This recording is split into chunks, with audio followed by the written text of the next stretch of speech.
தீபாவளி சீரீஸில் அடுத்தது நம்ம பார்க்க போகிறது பாதுஷா. கடையில் வாங்குற அதே டேஸ்ட் அண்ட் டெக்ஸ்சரில் செம்ம சூப்பர் அண்ட் பர்ஃபெக்டான பாதுஷா வீட்டிலே செய்யலாம்.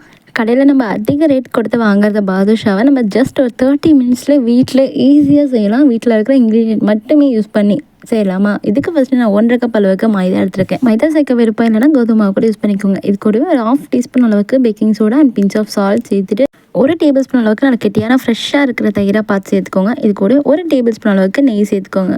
இதெல்லாமே ஃபஸ்ட் நல்லா ஒன்று சேர பிசைஞ்சு எடுத்துகிட்டு அதுக்கப்புறம் போல் 1/2 கப்லேருந்து 1 கப் வரைக்குமே தண்ணி கொஞ்சம் கொஞ்சமாக சேர்த்து நல்லா பிசைஞ்சு எடுத்துக்கோங்க. எனக்கு வந்து மொத்தமாக 1.5 கப் மாவுக்கு 3/4 கப் தண்ணி கரெக்டாக இருந்துச்சு. நீங்கள் கரெக்டாக எந்த அளவுக்கு நீங்கள் மாவு பிசைறீங்களோ அந்த அளவுக்கு பாதுஷா செம்ம பர்ஃபெக்டாக வரும்.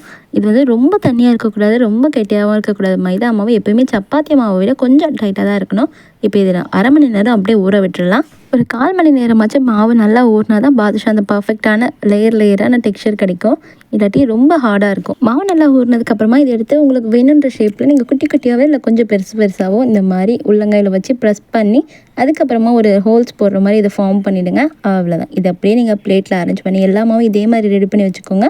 இப்போ நம்ம ரெடி பண்ண மாவு எல்லாமே பொரிக்கிறதுக்கு ரெடியாக இருக்குது. இப்போ ஸ்டவ் ஆன் பண்ணி அது மேலே ஒரு கடாயை வச்சுட்டு அதில் உங்களுக்கு தேவையான அளவு எண்ணெய் சேர்த்துட்டு டீப் ஃப்ரை தான் பண்ண போகிறோம். எண்ணெய் வந்து ரொம்ப சூடாக இருக்கக்கூடாது, கை வச்சா பொறுக்கிற அளவுக்கு தான் இருக்கணும். அந்த ஸ்டேஜில் நீங்கள் ஒரு பாதுஷாவாக எடுத்து உள்ளே சேர்த்துட்டு லோ டு மீடியம் ஃப்ளேமில் ஒரு 15 மினிட்ஸ் அப்படியே குக் பண்ணால் போதும். சூப்பராக பர்ஃபெக்டாக 2 பக்கமும் நல்லா எழும்பி வரும். இப்போ மாவு நீங்கள் போட்டதுமே மிக்ஸ் பண்ணிடக்கூடாது, மாவு தானாகவே மேலே எழுந்து வரும். அந்த ஸ்டேஜில் நீங்கள் அப்படியே திருப்பி விட்டுக்கிட்டே இருந்தீங்கன்னா சூப்பரான பர்ஃபெக்டான டெக்ஸ்சர் கிடச்சிடும். எண்ணெய் ரொம்ப சூடாக இருக்கும் போது நீங்கள் மாவை சேர்த்துட்டிங்கன்னா பாதுஷா வெளியே நல்லா கிறிஸ்பியாக இருக்கும், உள்ளே அப்படியே கல் மாதிரி இருக்கும். அதனால தான் லோ ஃப்ளேமில் நல்லா குக் பண்ணி எடுத்துருங்க. இப்போ எல்லாமே நல்லா வெந்து இந்த மாதிரி கலரில் வந்துடும். அவ்வளோதான். இப்போ நம்ம சக்கரை பாகு ரெடி பண்ணிக்கலாம். மாவு மெஷர் பண்ண அதே கப்பில் 3/4 கப் அளவுக்கு சக்கரை எடுத்துருக்கேன். அதுக்கு 1/4 கப் அளவுக்கு தண்ணி கரெக்டாக இருக்கும். சேர்த்துட்டு சக்கரை நல்லா கரைஞ்சி கொதிக்கணும். அந்த ஸ்டேஜில் உங்களுக்கு ஏலக்காய் ஃப்ளேவர் பிடிக்கும் அப்படின்னா கொஞ்சம் போல் ஏலக்காத்தூள் இல்லாட்டி 2-3 ஏலக்காய் வெடித்து சேர்த்துக்கோங்க. சக்கரை பாகு ரொம்ப திக்காக இருக்கக்கூடாது, கம்மி பதத்துக்கு முன்னாடி பிசு பதத்தில் ஸ்டவ் ஆஃப் பண்ணிட்டு இதில் லெமன் ஜூஸ் கொஞ்சம் போல் சேர்த்துக்கோங்க. கிறிஸ்டலாக ஃபார்ம் ஆகாமல் இருக்கிறதுக்கு. இதில் நம்ம பொரிச்சு வச்சுருக்க பாதுஷாவும் சேர்த்து நல்லா மிக்ஸ் பண்ணிவிடுங்க. ஓவர் நைட் இல்லாட்டி ஒரு நாள் ஃபுல்லாக அப்படியே ஊற வச்சுருங்க.